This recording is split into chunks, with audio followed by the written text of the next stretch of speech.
Hello students, आज हम grammar का टॉपिक मॉडल्स पढ़ेंगे। मैं आपको बताऊंगी कि मॉडल्स क्या होते हैं, इनके क्या क्या प्रयोग हैं, और जितने भी हमारे मॉडल ऑक्सिलरीज़ हैं, मॉडल्स भी क्या होते हैं, ऑक्सिलरी वर्ब्स होती हैं। यानी मॉडल्स क्या होते हैं, हेल्पिंग वर्ब्स होती हैं जो मेन वर्ब के साथ इस्तेमाल होकर के उस वर्ब के मूड को एक्सप्रेस करती हैं। क्या करते हैं ये मेन वर्ब के साथ यूज़ होते हैं और उस वर्ब के मूड को बताती हैं, इसीलिए इन्हें मॉडल्स कहा जाता है। और ये ऑक्सिलरी वर्ब्स होती हैं, ये भी हेल्पिंग वर्ब्स होती हैं, ये अपने आप में इंडिपेंडेंट वर्ब नहीं है। तो सबसे पहले मैं आपको ये बताना चाहूँगी कि वर्ब्स जो है वो कितने प्रकार की होती हैं। आपने सुना भी होगा, पढ़ा भी होगा कि वर्ब जो है, क्रिया जो है, वो वाक्य का एक बहुत ही महत्वपूर्ण पार्ट है। बिना वर्ब के वाक्य अधूरा है, मीनिंगलेस है। तो वर्ब्स के बारे में मैं आपको पहले बताना चाहूँगी कि जो वर्ब्स है हमारी, उन्हें हम मुख्य रूप से दो पार्ट्स में हम बांटते हैं उन्हें। पहली तो है आपकी लेक्सिकल वर्ब्स। क्या है? Lexical verbs. इसका मतलब क्या हुआ? वो वर्ब्स जो कि वोकैबलरी में होती हैं, जो डिक्शनरी में होती हैं, जो मेन वर्ब्स हैं, मेन वर्ब्स को हम लेक्सिकल वर्ब्स कहते हैं, जिसके कि आप तीनों फॉर्म्स याद कर सकते हो, पांचों फॉर्म्स याद कर सकते हो। बेसिकली आपको तीन फॉर्म्स याद करने को दी जाती है, क्योंकि फोर्थ फॉर्म है वो इजी है, आईएनजी लगता है तो आप लोग लगा लेते हो। और फिफ्थ जो आपकी फॉर्म है वो एसईएस वाली फॉर्म होती है। तो ये जो लेक्सिकल वर्ब्स हैं, ये मेन वर्ब्स होती हैं, इनकी पांचों फॉर्म्स होती हैं वर्ब की, पांचों फॉर्म, एसईएस फॉर्म भी, और आपकी ये आईएनजी फॉर्म, एसईएस फॉर्म, इसमें इनका प्रयोग होता है। इनको हम लेक्सिकल वर्ब्स बोलते हैं। अब जो दूसरा टाइप है वो होती हैं आपकी auxiliary verbs. Auxiliary verbs means helping verbs. ये मेन वर्ब नहीं होती हैं, ये हेल्प करती हैं, जैसा इनका नाम है, हेल्पिंग वर्ब्स। और हेल्पिंग वर्ब्स अब फर्दर जो है 3 टाइप्स की होती हैं, इनके 3 प्रकार हैं। वो कौन से 3 प्रकार हैं आप देखिए। सबसे पहला इसका जो टाइप है वो है प्राइमरी ऑक्सिलियरी वर्ब्स। दूसरा है मॉडल ऑक्सिलियरी वर्ब्स, जो मैं आज का हमारा टॉपिक है। तीसरा है मार्जिनल ऑक्सिलरी वर्ब्स। अब इसमें सबसे पहले है प्राइमरी ऑक्सिलरी वर्ब्स। तो मैं आपको बताती हूँ कि प्राइमरी ऑक्सिलरी वर्ब्स किसे कहते हैं। ये हमारी हेल्पिंग वर्ब्स होती हैं, जो बी की फॉर्म में होती हैं, या फिर डू के फॉर्म में होती हैं, या हैव के form, to have, to do और टू बी। इसका मतलब क्या हुआ, आपकी ये वर्ब्स होती हैं इज़, एम, आर, बी की फॉर्म्स होती हैं सब, वॉज, वर, बीन, बीइंग। ये आपकी प्राइमरी ऑक्सिलरी वर्ब्स हैं, हेल्पिंग वर्ब्स हैं।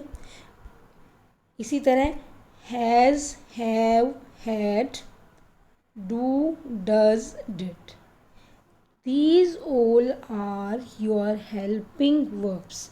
ये आपकी हेल्पिंग वर्ब्स हैं।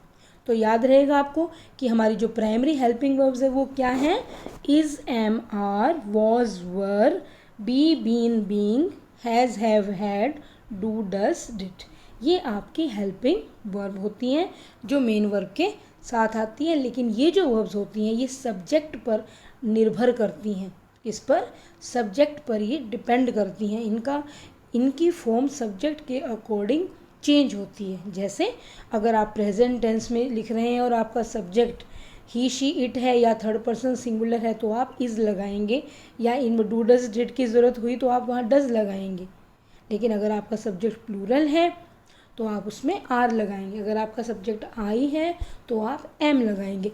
तो ये सारी इनकी जो फॉर्म है, ये जो वर्ब्स हैं, ये आपकी सब्जेक्ट पर डिपेंड करती हैं। ये प्राइमरी ऑक्सिलरीज हैं, हेल्पिंग वर्ब्स हैं।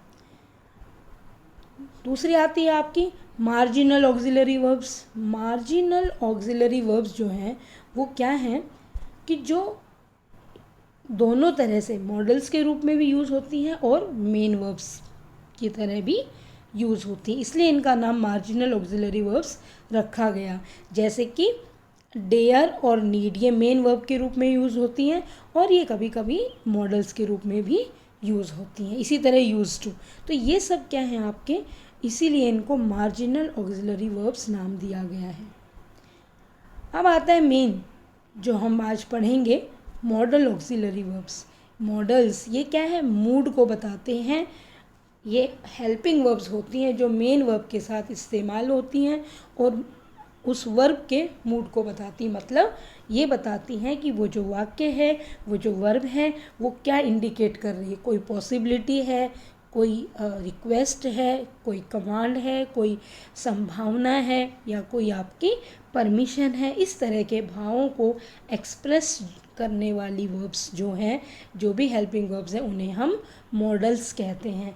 और ये मॉडल्स के ये जो पार्ट्स हैं, जो टाइप्स हैं, जो एग्जांपल्स हैं, ये मैंने यहाँ लिखे हुए हैं।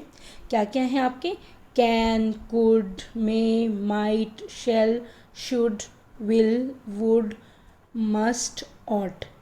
और ये जो आपका नीड है, डेयर है और यूज टू है, ये भी आपके मॉडल्स हैं। और ये साथ के साथ ये इसी इनको मार्जिनल ऑक्सिलरी वर्ब्स में भी रखा गया है, क्योंकि sometimes they also work as the main verb, जबकि मॉडल्स जो होते हैं वो मेन वर्ब के रूप में कभी यूज़ नहीं होते। They are always used as helping verbs. तो मैं आपको इसके जो मेन जो क्वालिटीज़ हैं, मेन जो इसके मॉडल्स के जो फीचर्स हैं, जो प्रॉपर्टीज़ है, वो आपको बताऊंगी। पहली बात तो ये मैंने पहले भी बताया आपको कि these are used as helping verbs and not as main verb. ये हमेशा हमेशा हेल्पिंग वर्ब ही रहती हैं, सहायक वर्ब रहती हैं मेन वर्ब की।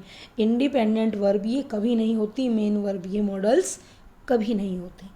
तो आपको याद रहेगा ना कि मॉडल्स जो हैं ये हमेशा ही हेल्पिंग वर्ब की तरह इस्तेमाल होती हैं, इसीलिए हम इन्हें मॉडल ऑक्सिलरीज कहते हैं। तो जैसे एक एग्ज़ाम्पल है, आई कैन हेल्प यू। यहाँ पर क्या है, कैन आपका मॉडल है और हेल्प आपकी मेन वर्ब है। तो कैन जो है हेल्प के साथ इसका कैन इसे असिस्ट कर रहा है, इसकी हेल्प कर रहा है इस मेन वर्ब की। इसी तरह इट मे रेन टुडे, अगर मैं रेन हटा दूँ, अगर हम रेन को हटा दें तो इट मे टुडे की कोई सेंस नहीं बनती। इट मीन्स मॉडल्स की अपनी इंडिपेंडेंट कोई एग्जिस्टेंस नहीं है, unless and until it is accompanied by a main verb. Main verb इसके साथ होगी तो ही इसका औचित्य है, तो ही इसका कोई अर्थ है, अदरवाइज नहीं। दूसरा जो पॉइंट है मॉडल्स के बारे में वो ये है कि modal auxiliary verbs are used in the same form with the subjects of all persons and number. It does not have 5 forms like other verbs, like the main verbs. अर्थात जो मॉडल्स होते हैं ये आपके, इनका रूप कभी नहीं बदलता, सब्जेक्ट बदलते ही इनके रूप पे कोई फ़र्क नहीं पड़ता। इनका जो फॉर्म है, इनकी जो फॉर्म है वो वही रहती है। जैसे मान लो आपने कोई भी मॉडल यूज़ किया, आपका सब्जेक्ट ही है तो भी वही यूज़ होगा। अगर वो एक पर्टिकुलर मूड उसे एक्सप्रेस करना है, जैसे ये मैंने उदाहरण दे रखे हैं यहाँ पे, ये 3 एग्जाम्पल मैंने दिए।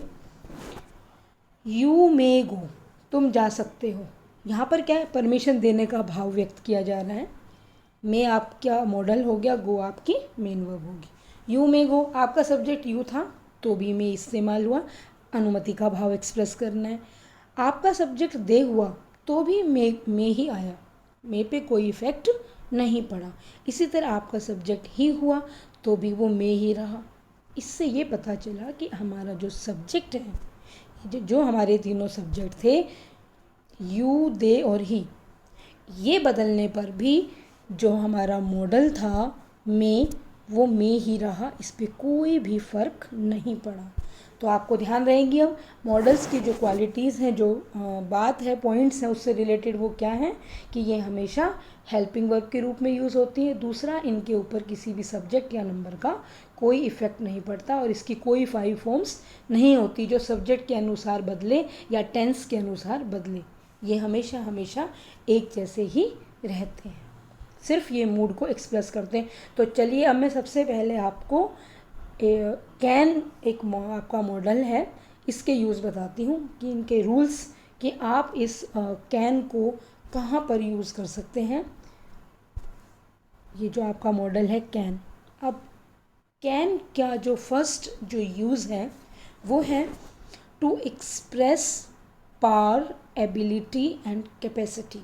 या तो शक्ति हो या योग्यता हो या क्षमता हो, उसको एक्सप्रेस करने के लिए हम कैन का इस्तेमाल करते हैं मेन वर्ब के साथ। जो भी कार्य, जो भी क्रिया आप बताना चाहें और आप ये उसमें दिखाना चाहें कि योग्यता है उस व्यक्ति की, किसी भी पर्सन की, तो वहाँ पर आप कैन का इस्तेमाल करेंगे। जैसे ये एग्जाम्पल है, he can lift the box. Lift उठाना बॉक्स को, तो बॉक्स को उठाना उसकी कैपेसिटी, उसकी एबिलिटी है। तो वो कितने क्या उठा सकता है, क्या उसकी कैपेसिटी, वो बॉक्स उठा सकता है। He can lift the box. इसलिए यहाँ पर आपका जो मॉडल आया वो कैन आया, क्योंकि ये कैपेसिटी को शो कर रहा है, कैपेसिटी के भाव को एक्सप्रेस कर रहा है, स्ट्रेंथ के भाव को एक्सप्रेस कर रहा है। In the next example, I can speak English. भाई मैं इंग्लिश बोल सकता हूँ, ये मेरी योग्यता है, योग्यता को दर्शा रहा है, इसलिए यहाँ पर जो कैन है वो योग्यता को दर्शा रहा है। Third example, Ram can swim across the river.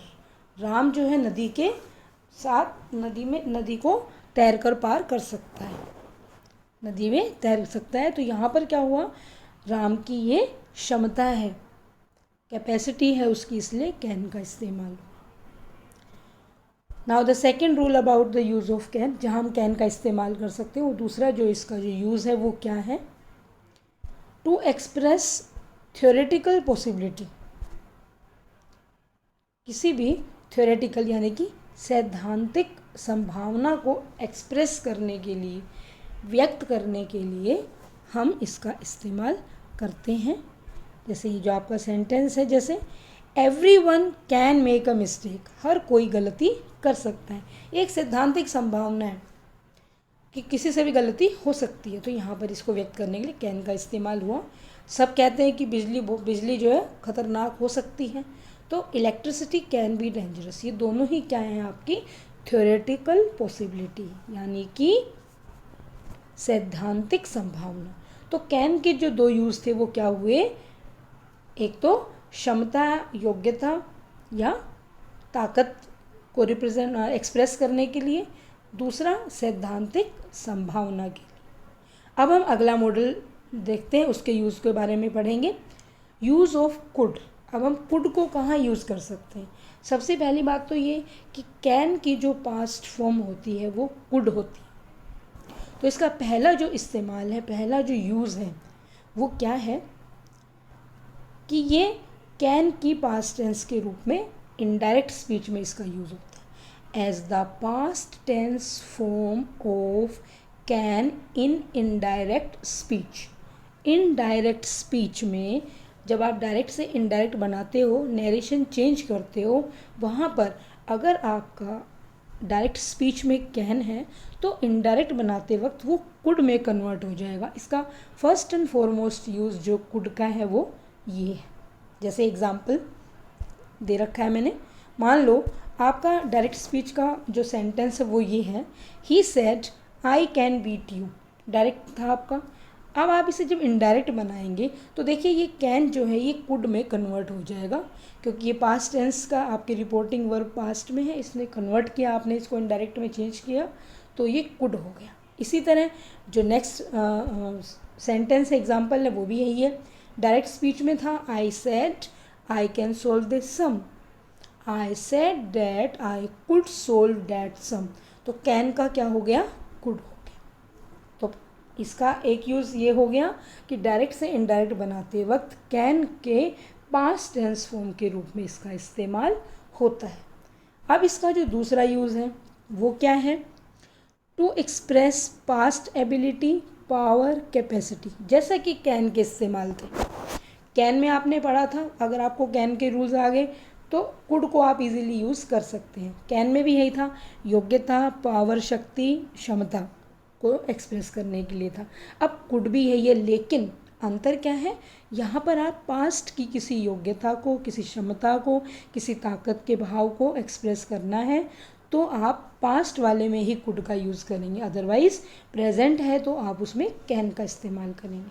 तो क्या जैसे ये एग्जाम्पल है, व्हेन आई वॉज यंग, जब मैं छोटा था, I could climb a tree, या जब मैं यंग था तो मैं पेड़ पे चढ़ सकता था। तो एबिलिटी है कि मैं पेड़ पे चढ़ सकता था जब मैं यंग था, तो पास्ट है इसलिए यहाँ पर हमने कुड लगाया। क्या लगाया हमने यहाँ? कुड लगाया। इसी तरह next, my brother could drive a car at the age of 16, यानी कि ब्रदर अभी 16 का नहीं है। ड्राइव ए कार, गाड़ी चला, तो आप खुद सोचिए कि क्या हो सकती है इसकी सेंस। 16 साल की एज में वो गाड़ी चलाएगा नहीं, तो आप क्या कहोगे? चला सकता था। माई ब्रदर कुड, यहाँ पर क्या हुआ? ये आपका कुड है, ये पास्ट की आपकी योग्यता के लिए इस्तेमाल हुआ है कि वो गाड़ी चलाने में सक्षम था जब 16 साल का था। तीसरा जो इसका यूज़ है कुड का, बहुत इम्पोर्टेंट यूज़ है, ध्यान देने वाली बात है। क्या है? To express polite request permission in interrogative sentences, प्रश्नवाचक वाक्यों में विनम्र प्रार्थना या फिर अनुमति। पोलाइट रिक्वेस्ट क्या हुई आपकी? विनम्र प्रार्थना, परमिशन, आज्ञा। तो कोई भी पोलाइट परमिशन है या रिक्वेस्ट है या, तो उसके लिए प्रश्नवाचक अगर आपका वाक्य है तो स्टार्टिंग में अगर आपका ब्लैंक आता है और लास्ट में प्लीज़ है या कोई परमिशन आप मांग रहे हैं, तो कुड को पोलाइट माना जाता है। कुड जो है पोलाइट समझा जाता है, इसलिए आप कुड का इस्तेमाल करेंगे। Could you help me please, तो ये रिक्वेस्ट है, हमने इसलिए यहाँ पर कुड का इस्तेमाल किया। कुड आई स्मोक हेयर, आप परमिशन मांग रहे हैं सामने वाले से, विनम्रता से कह रहे हैं कुड आई स्मोक हेयर, कि क्या मैं यहाँ पर धूम्रपान कर सकता हूँ, तो यहाँ पर ये इस्तेमाल इसका हुआ। तो कुड के कितने यूजेस हुए? 3। फर्स्ट क्या था? कैन की पास्ट फॉर्म के रूप में। दूसरा क्या था? पास्ट की एबिलिटी, कैपेसिटी, पावर के लिए। तीसरा पोलाइट रिक्वेस्ट के लिए। तो कैन और कुड आपको क्लियर हो गए। कैन का इस्तेमाल प्रेजेंट की आपकी कोई कैपेसिटी, एबिलिटी है उसके लिए यूज़ होगा या सैद्धांतिक संभावना के लिए, और कुड पास्ट की एबिलिटी के लिए या परमिशन, पोलाइट परमिशन रिक्वेस्ट के लिए, या फिर कैन की पास्ट फॉर्म के रूप में। तो ये कैन और कुड के यूजेस आपको मैंने बताए, और मॉडल्स के जो मेन जो फीचर्स हैं लगा लो, या फिर उनके जो बारे में जो महत्वपूर्ण जो पॉइंट्स थे वो मैंने आपको बताए। और जो इसके बाद हम पढ़ेंगे जो और अन्य हमारे मॉडल्स हैं उसके बारे में। तो नेक्स्ट जो मॉडल है हमारा वो है यूज़ ऑफ मे, यानी कि मे का इस्तेमाल कहाँ करें। तो मे का जो यूज़ है, आपने एक बहुत कॉमन सा, आप सभी स्टूडेंट्स हैं, हर बच्चे को ये पता है, जब भी आप क्लास में आते हैं आप बोलते हैं may I come in sir, may I go to drink water sir, may I go to toilet sir, बोलते हैं आप सब। ये आप सबको याद होगा और समझ में भी आता है आपको ये। तो पहला इसका फॉरमोस्ट यूज़ क्या है?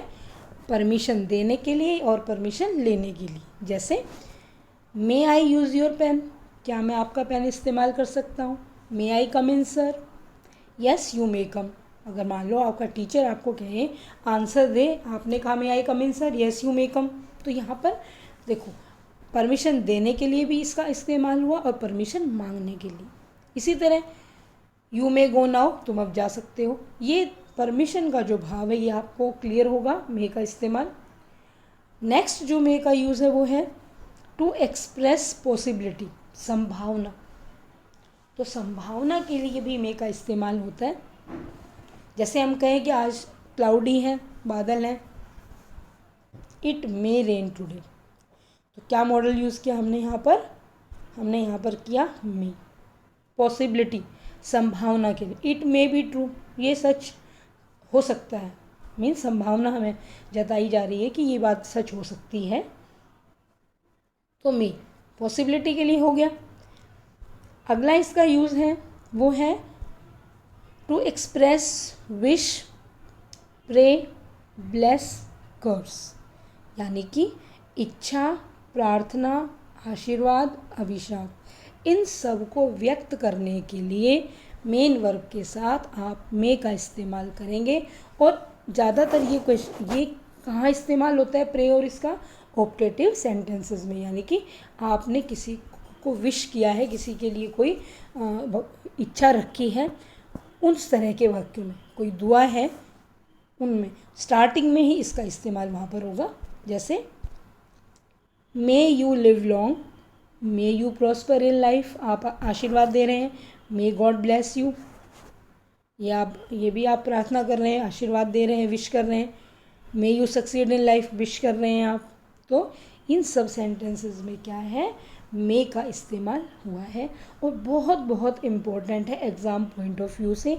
ये चारों जो सेंटेंस मैंने लिखे हैं बहुत इम्पोर्टेंट, इनमें से एक ना एक सेंटेंस पेपर में अक्सर आता है, और नहीं इस सेम नहीं तो इसके जैसा होगा।